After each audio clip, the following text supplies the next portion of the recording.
This tech corporation has repeatedly been named one of the world's most admired companies. Welcome to WatchMojo.com, and today we'll be learning more about the origins and history of Apple.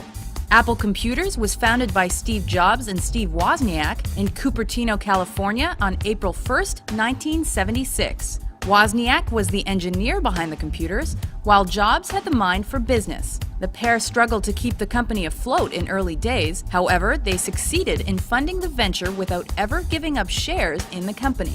Apple's first product was 1976's Apple I. Compared to its competition, this machine used few components. This was mainly due to the company's limited budget. When you work on low resources and you're trying to do it yourself with very few parts, you're trying to be clever, you're trying to think out the whole solution in the shortest number of steps or pieces or parts. This made the Apple I a feat of engineering, and it remained on the market until late 1977.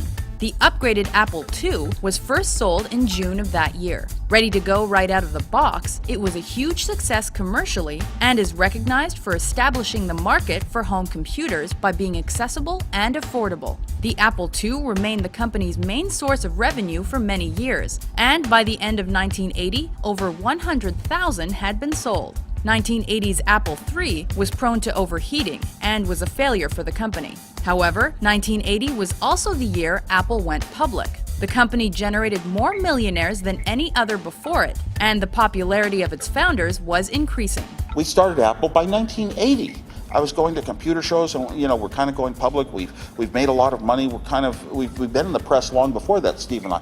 And people are always asking me for an autograph, huh? What do you mean? I was just an engineer. I just did an engineer's job. I just designed a good computer. Meanwhile, Apple was busy at work designing the Apple Lisa. Released in June 1983, it proved to be a powerful concept and not a market success. However, it pioneered such terminology as the mouse, icon, and desktop. It was also Apple's first graphical user interface model, which meant consumers interacted with images rather than text commands. Apple's next triumph came during the Super Bowl in January 1984. The 1984 commercial kind of showed a free-running person overturning somebody who's dictating, this is the way it's going to be, there's only one word, you have no free thought of your own. That was sort of the theme of that commercial. This ad introduced the Apple Macintosh to the American public and is now considered one of the prime examples of U.S. advertising. It was just one part of Apple's aggressive and expensive advertising campaign for the launch of the Macintosh computer, which was released just a few days later. The Mac was loved by some and hated by others. Because of its radical differences from the rest of the market, it initially suffered from a lack of software. It was even incompatible with the popular Apple II. We kind of lost the business market. We lost software in some of those areas, the left brain areas, accounting, law, and engineering. A lot of the software is really directed towards PCs. That's where it exists now. Eventually, an affiliation with Adobe helped the Mac brand become the standard for computer users in specific industries. So all the artists and the video people and the producers and the movie people all got into Macintoshes, and once you're into it, you love it so much, it's very difficult to pry you away. Despite Apple's success, problems within the company forced Steve Jobs to leave in 1985. Steve Wozniak left in 1987, though he is still a paid employee.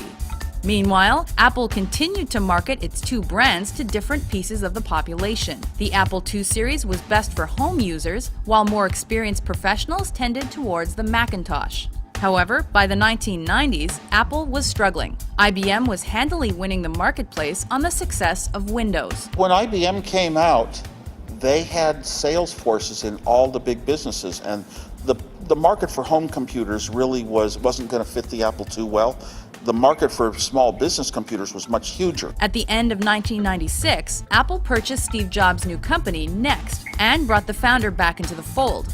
Jobs went on to become CEO of Apple, and in December 1997, he introduced the online Apple Store. That same year, the company announced a partnership with rival Microsoft that saw Apple adopt Microsoft Office and Internet Explorer as part of its default programs. Apple's revival began with the release of the iMac in 1998. The company emphasized aesthetic design as one of its major strengths. 2001 was the year Apple opened its first retail stores, introduced iTunes, and released the first iPod to the public. It kicked off a decade that boasted a steady upswing for the company, with the release of a number of new products and operating systems. We were the first ones to build USB ports into our computers. We invented FireWire. We were really the first to ever have a popular mass-produced and sold Wi-Fi. 2007 was the year the company changed the cell phone landscape by introducing the iPhone. The iPad went on sale in 2010 and was instantly successful in the tablet market. And in early 2011, Apple continued its trend-setting ways by introducing a new port to replace USB and similar connections. With hundreds of millions of products sold worldwide, Apple is quickly losing its status as a counterculture icon and becoming a mainstay of the mainstream.